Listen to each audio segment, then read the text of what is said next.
ये कहानी मोहिनी नामी चुड़ैल की है, जो एक सुहागन चुड़ैल होती है, जिसकी माँ भी सुहागन चुड़ैल थी, जिसका नाम निशिगंधा था। ये अपनी माँ की तरह एक बहुत बुरी चुड़ैल होती है, जिसके पास 16 श्रृंगार की शक्ति पाने का एक जुनून होता है। इसके पास 15 श्रृंगार पूरे थे। इसे तलाश थी 16वें श्रृंगार की, 16वें पति की। 16वें पति की बलि देने के बाद ये पूरी तरह से सुहागन चुड़ैल बन जाएगी और इसे सिंदूर की शक्ति मिल जाएगी। राज रिया जो पति पत्नी थे, वो आपस में काफी खुश थे। वो एक दूसरे का बहुत ख्याल रखते थे। सुहागन चुड़ैल की नजर पड़ती है राज पर और वो राज को अपना शिकार बनाना चाहती है। रिया, जो इन सारी कहानियों से नाखबर थी, जिसे कुछ भी मालूम ना था, उसकी दुनिया लुटने वाली है। एक चुड़ैल उसका सुहाग उजाड़ने वाली है। अचानक एक रात जब रिया और राज सो रहे थे, उन्हें कुछ आवाजें सुनाई थी। उन्हें कुछ बहुत बुरा होने का एहसास आया। तभी आसमान लाल हो गया। एक खूंखार बिल्ली की आवाज आई। तभी वहां सामने एक चुड़ैल आई, जिसने राज को उठाया और अपने साथ ले जाने लगी। तभी रिया वहां पे आ गई। रिया ने राज को चुड़ैल को ले जाते हुए देखा तो वो बहुत घबरा गई। तभी उसके पास में देवी माता की एक मूर्त रखी थी, जिस पर चुनरी भी चढ़ी हुई थी। तभी रिया ने और कुछ नहीं सोचा, उस चुनरी को चुड़ैल पर फेंका। चुड़ैल वहां से भाग गई। राज और रिया बहुत परेशान हो गए। आखिर ये कौन सी चुड़ैल थी? इसकी कौन सी दुश्मनी है हमसे, और ये क्यों आई थी? ये बात काफी पुरानी हो गई। अब राज भी भूल चुका था और रिया के दिल में थोड़ा थोड़ा खौफ तो था, मगर मोहिनी, जिसको ये बहुत बुरा लगा, अब वो फिर से राज को अपने जाल में फंसाना चाहती है। तभी मोहिनी के दिमाग में एक खुराफाती आइडिया आ गया।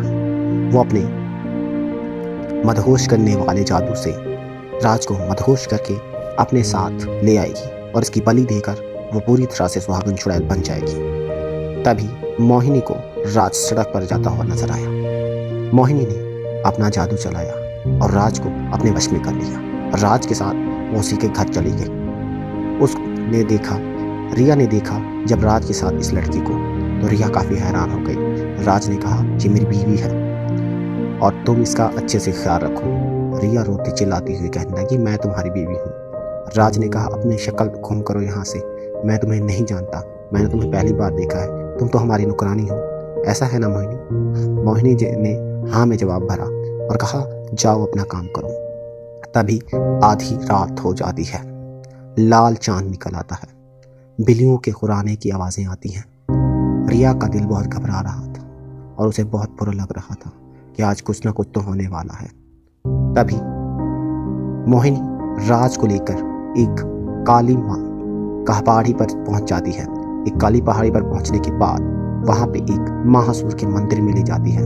वहां जाने के बाद महासूर के सामने राज को लिटा देती है और वो बलि की प्रक्रिया पूरा करने लगती है और एक तेज धार छुरे से राज को मारने ही वाली थी। तभी रिया वहां पे पहुंच आई, जो उन दोनों का पीछा कर रही थी। तभी रिया के सामने राज को सुहागन चुड़ैल ने बलि पर चढ़ा दिया, जिसके बाद रिया को उसने जादू से उसके घर पहुंचा दिया, तड़पने के लिए, रोने के लिए, ताकि वो उसके और मजे ले सके और उसे तड़पता देख सके। राज की बलि के बाद सुहागन चुड़ैल मोहिनी को सारी शक्तियां मिल जाती हैं और वो पूरी तरह से 16 श्रृंगार की मालिक हो जाती है और सुहागन चुड़ैल बन जाती है। यहाँ पे रिया, जो रोती बिलखती पागलों की तरह फिर रही थी, तभी इसे तिबस्मी माता मिलती है। तिबस्मी माता से ये पूछती है, मेरे पति को एक चुड़ैल ने मार डाला, मेरे पति को एक चुड़ैल ने मार डाला। तभी तिबस्मी माता बताती है, तुम्हारे पति को किसी साधारण चुड़ैल ने नहीं मारा, उसे सुहागन चुड़ैल ने मारा है। सुहागन चुड़ैल को सिर्फ तुम खत्म कर सकती हो, क्योंकि तुम्हारा पति उसका 16वां श्रृंगार था और उसकी 16वीं बलि थी, जिसकी वजह से वो पूरी तरह से सुहागन चुड़ैल बन चुकी है। अब तुम ही हो जो सुहागन चुड़ैल को मार सकती हो। रिया की दिल में नफरत के जज्बात उभरे। उसने कहा, मैं जरूर लूंगी अपनी पति की मौत का बदला। मैं उस सुहागन चुड़ैल को जरूर मारूंगी। मुझे अब बताएं, मैं उसे कैसे मारूं? तभी वो रिया को बताती है, तिबस्मी माता रिया को बताती है, ये दिया, जो मोक्ष की पहली मोहब्बत थी और जो मोक्ष की दूसरी बीवी थी, उसका नाम निशिगंधा था और निशिगंधा की बेटी है ये मोहिनी। वो दोनों ही सुहागन चुड़ैल थी और बहुत बुरी थी। उन्हें सिर्फ 16 श्रृंगार की शक्तियाँ चाहिए और कुछ नहीं चाहिए। तभी वो बताती है कि दिया के पास एक जादुई लॉकेट था। अब वो लॉकेट इतना पवित्र हो चुका है कि उससे कई सारी सुहागन चुड़ैल को एक साथ मारा जा सकता है। ये तो एक है, अगर तुम्हें वो लॉकेट मिल जाए तो तुम इस सुहागन चुड़ैल को हमेशा हमेशा के लिए इस दुनिया से ख़त्म कर दोगी। तभी रिया कहती है, मैं वो लॉकेट ज़रूर पाऊंगी।